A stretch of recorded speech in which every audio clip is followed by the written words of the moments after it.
Revelaciones extraordinarias sobre nuestro Sol. Discípulo.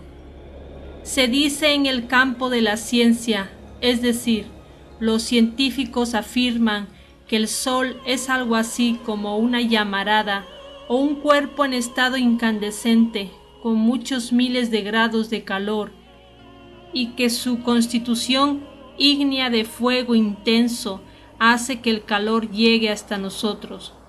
Pero la verdad es que nosotros no hemos podido saber ciertamente nada concreto al respecto.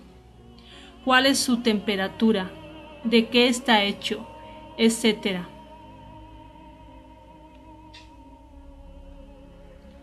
¿Usted me pudiera dar una explicación concreta, venerable maestro? Maestro. Con el mayor gusto, mi estimable hermano misionero, me apresuro a dar respuesta a su pregunta. Las gentes comunes y corrientes creen que el Sol es una bola de fuego incandescente, y ese concepto también está equivocado. Es falso. Esa es una forma de pensar completamente medieval. En la Edad Media se creía que ese astro que nos ilumina era una bola de fuego. Es un modo de pensar equivocado de las gentes, pero ni modo, así es la humanidad. Un científico por ahí supone que el Sol es una nube de helio, también en estado incandescente. Y si eso fuera así, entonces los planetas del sistema solar caerían fuera de órbita, no gravitarían jamás alrededor del mismo. El solo hecho de que gravitan las esferas celestiales en torno de este centro luminoso nos está indicando con toda claridad de que se trata de un Sol físico. Aquellos científicos que afirman que el Sol es una nube de helio y que no pesa nada, basado en equivocados cálculos, indudablemente es un ignorante o son unos ignorantes ilustrados. Yo pregunto, ¿cómo girarían o sobre qué base, sobre cuál centro nuclear o gravitacional podría basarse el sistema solar? El hecho mismo de que los mundos graviten alrededor de este astro nos está indicando que tal mundo, tal estrella llamada Sol, pesa mucho más que todos los planetas del sistema solar. Solo así podemos explicarnos que los mundos graviten alrededor del Sol. Pero eso es lo que no entienden los hombres de ciencia. Nosotros, los ocultistas, tenemos instrumentos maravillosos para la investigación de la vida en los mundos superiores. El cuerpo astral, el eidolon, nos permite viajar de un planeta a otro. Yo con ese vehículo llamado eidolon, o cuerpo astral o cuerpo sideral, me he transportado muchas veces al astro rey. Por lo tanto lo conozco muy bien. Sé realmente en qué forma funciona, de qué está hecho y cómo es la superficie y qué hay en el Sol. Puedo decirle que el Sol es un mundo gigantesco, enorme, muchos millones de veces más grande que la Tierra o que Júpiter. Tiene rica vida mineral, vegetal, animal y humana. Tiene elevadísimas cordilleras. Tiene polo norte, polo sur, llenos de hielo, enormes y profundos mares, selvas extraordinarias, etcétera, etcétera, etcétera. Aunque parezca increíble, hay lugares en el Sol donde uno puede morirse de puro frío. Montañas inmensas cubiertas de nieve con climas sumamente fríos. También existen climas templados muy agradables y climas cálidos. Las costas, por ejemplo, son muy calientes porque están al pie de los mares. Naturalmente, eso es obvio que deben ser lugares muy calientes. Así pues, en el Sol existen todos los climas. Los habitantes del Sol jamás viven en ciudades. Ellos consideran absurdo el hecho de formar ciudades. Y estoy de acuerdo con ellos porque la vida de las ciudades realmente es dañosa y perjudicial en alto grado. En las ciudades, los seres humanos vivimos encaramados unos sobre otros, en edificios de varios pisos, pegados casa con casa, entre el humo de las fábricas y de los automóviles, rozándonos mutuamente, dañándonos en forma voluntaria e involuntaria, etcétera, etcétera, etcétera. Por tal motivo, los habitantes del Sol jamás cometerían el desatino de vivir en ciudades. A ellos no les gustan las ciudades. Ellos viven normalmente en los campos. Sin embargo, tienen pequeñas villas donde hacen investigaciones de tipo científico, pero son muy pequeñas. Alguna vez en mi vehículo sideral o cuerpo astral estuve platicando allí con un grupo de sabios solares. Ellos me atendieron muy armoniosamente. Lo interesante del caso es que a pesar de que yo estaba allí en mi vehículo astral o cuerpo sideral, ellos me pudieron ver y oír. No hay duda de que ellos estaban allí en esos momentos en cuerpo de carne y hueso, pero a pesar de estar en sus cuerpos físicos, podían verme a mí como si estuviera yo también en cuerpo físico como ellos. Es decir, poseen facultades de clarividencia extraordinaria, facultades de clariaudiencia, etc. Platicamos, sí, sentados ante una hermosa mesa, y después me pidieron excusas porque era el momento preciso, adecuado para pasar al laboratorio. Los vi allí mirando a través de unos lentes, también los vi hacer enormes y complicados cálculos matemáticos. Por esos días ellos estaban muy preocupados con un sistema de mundos muy lejano, situado a muchos millones de años luz, demasiado lejos del mundo solar donde ellos viven. Estaban interesadísimos en investigar a fondo tal juego de mundos porque proyectaban por esos días hacer una expedición a los mismos. Mundos lejanos de dicho sistema solar. Es claro que los habitantes del Sol poseen naves cósmicas maravillosas que pueden viajar a través del espacio. Pero ellos estaban trazando debidamente la ruta y haciendo cálculos para poder llegar con precisión al mencionado sistema de mundos, en que estaban por esos días interesadísimos en conocer exactamente. Yo quedé francamente anonadado, asombrado. Esos telescopios que ellos poseen son extraordinarios.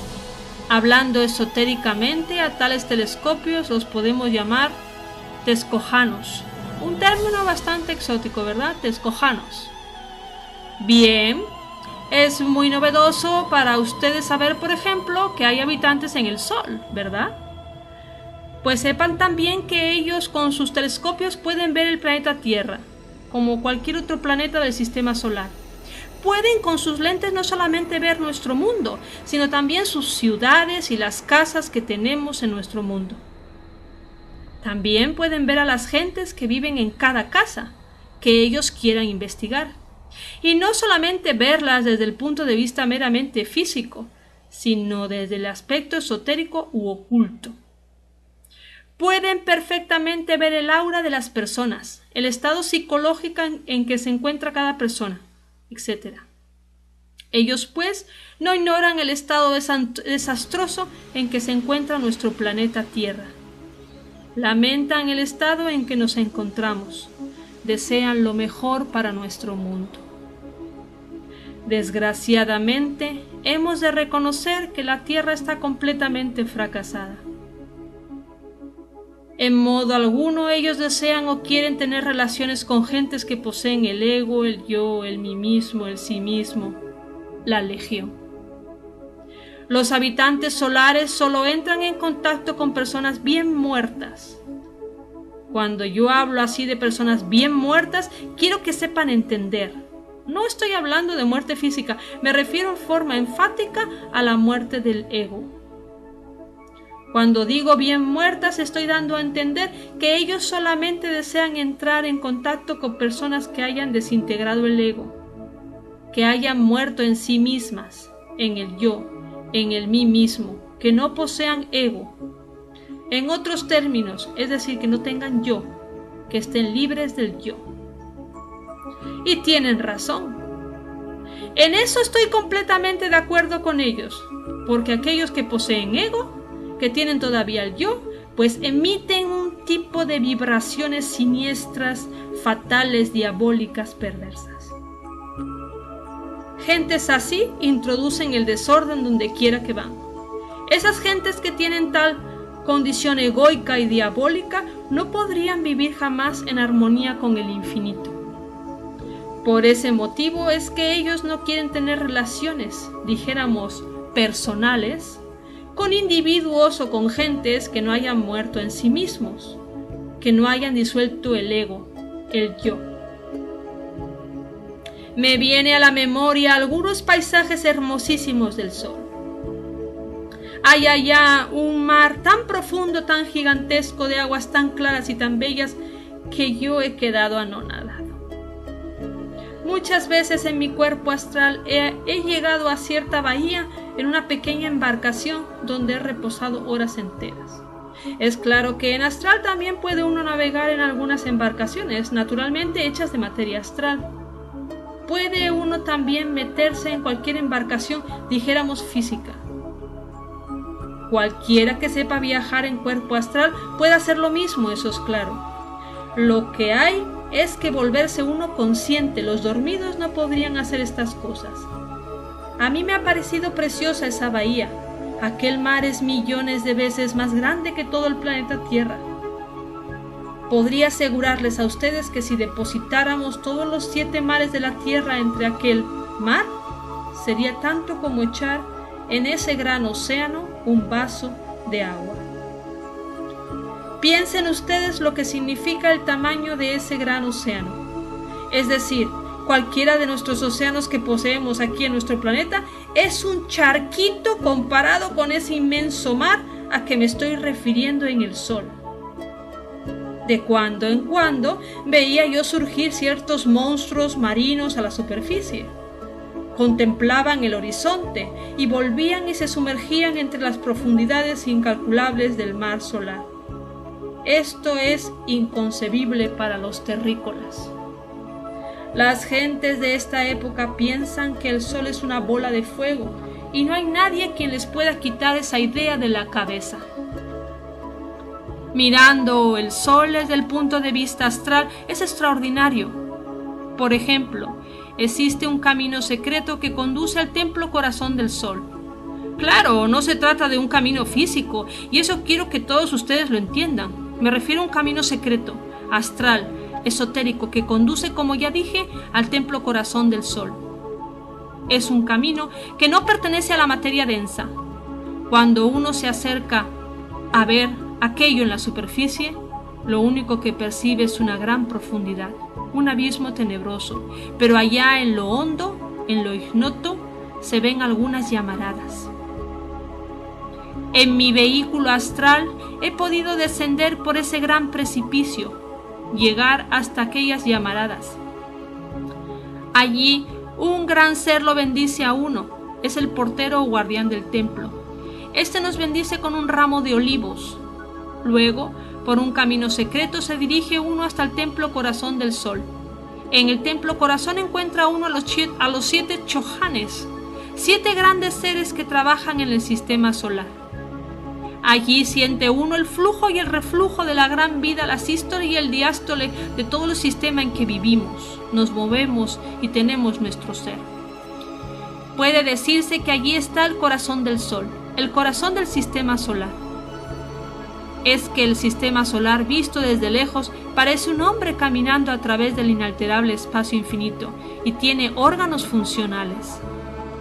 Por ejemplo, Marte es el hígado del sistema solar nuestro, y el Sol propiamente dicho es el corazón del sistema solar.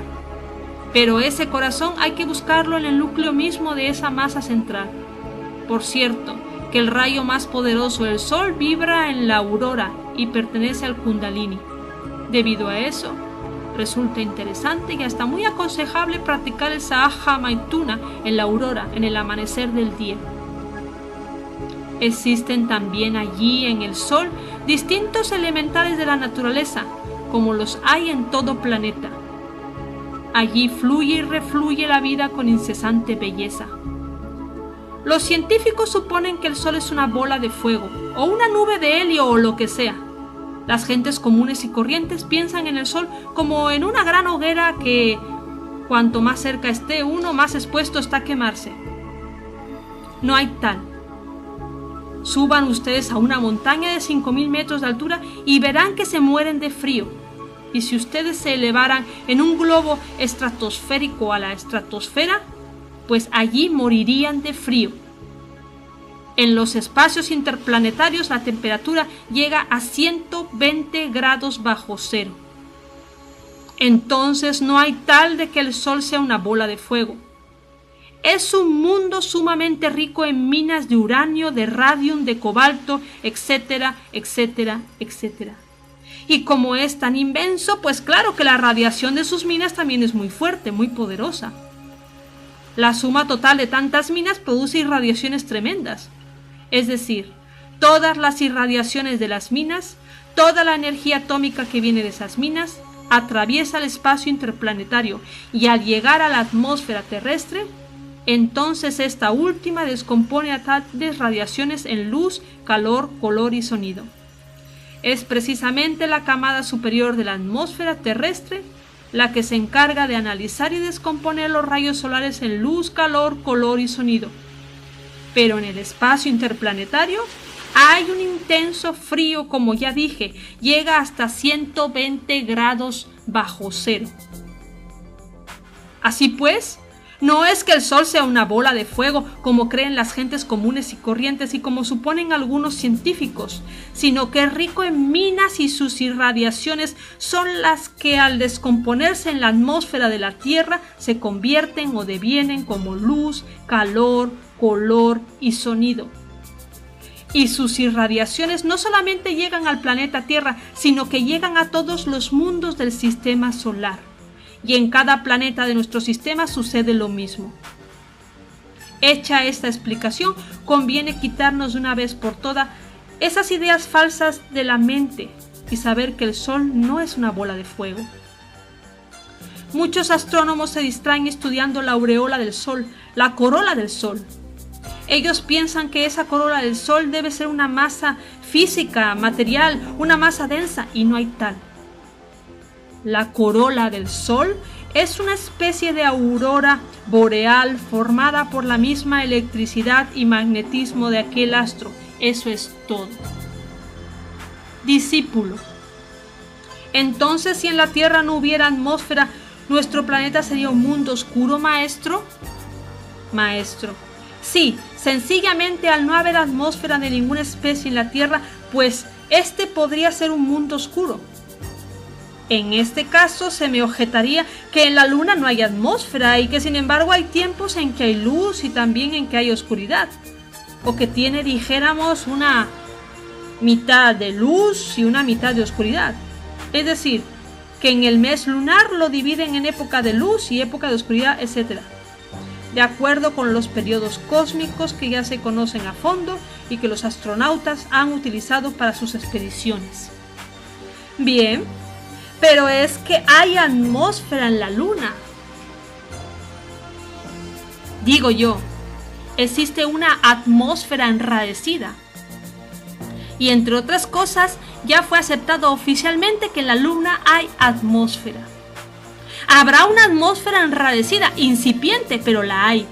Y esa tal atmósfera puede perfectamente descomponer los rayos solares en luz, calor, color y sonido. En caso de que no hubiera atmósfera en nuestro planeta Tierra, pues esa descomposición no existiría, habría tinieblas.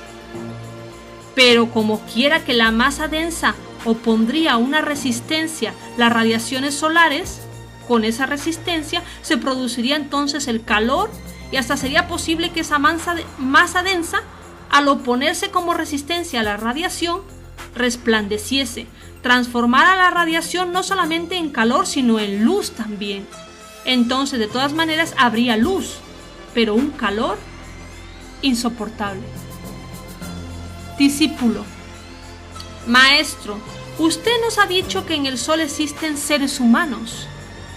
¿Usted nos pudiera decir cómo son aquellos seres humanos?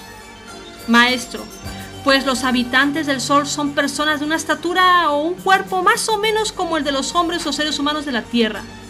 Empero son cuerpos armoniosos, perfectos, bellísimos. Hombres y mujeres viven en un estado de armonía insuperable, ¿entendido? Discípulo.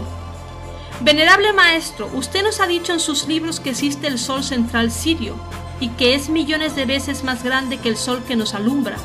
¿Nos puede decir si existe vida en ese inmenso mundo y cómo sería la vida allá? Maestro. Bueno, Sirio es la capital, dijéramos, de toda esta galaxia en que vivimos. Esta galaxia, la Vía Láctea, el macrocosmo, tiene muchos millones de sistemas solares. Y todos los soles y planetas de la galaxia giran alrededor del Sol central sirio. Se trata de un Sol millones de veces más grande que el que nos alumbra. Ese Sol central sirio tiene un hermano gemelo que es una luna 5000 veces más densa que el plomo. Esa luna gira alrededor de Sirio en forma incesante. Es pues Sirio una estrella doble. Resulta muy interesante saber que el núcleo mismo de esa gran galaxia está debidamente bipolarizado. De Sirio mismo devienen todas esas irradiaciones que gobiernan a los supracielos. De los diversos mundos que componen la galaxia y de su hermano gemelo, esa luna tan pesada, 5000 veces más densa que el plomo, devienen todas esas influencias negativas, tenebrosas, que caracterizan a cada uno de los satélites lunas que giran alrededor de los mundos. Radiaciones fatales, siniestras que gobiernan a los infrainfiernos. Hay una tercera fuerza, que llamaríamos neutra, la cual permite cierto equilibrio entre los poderes positivos y negativos. Vean ustedes cómo la galaxia está debidamente equilibrada entre la luz y las tinieblas, entre lo positivo y lo negativo. Sirio en sí mismo es un mundo gigantesco que tiene rica vida mineral, vegetal, animal y humana. Los habitantes de Sirio son de muy poca estatura, no alcanzan a tener siquiera 1 metro de estatura. Yo creo que tienen como medio metro, delgados de cuerpo y con hermosa presencia. Son verdaderos adeptos de la Blanca Hermandad. En Sirio no pueden reencarnarse nadie que no haya alcanzado pues la estatura de un Kumara. Allí aquellos hombres son verdaderos dioses, viven humildemente en los campos. Allá a nadie se le ocurre construir ciudades. Eso de hacer ciudades es propio de gentes no inteligentes.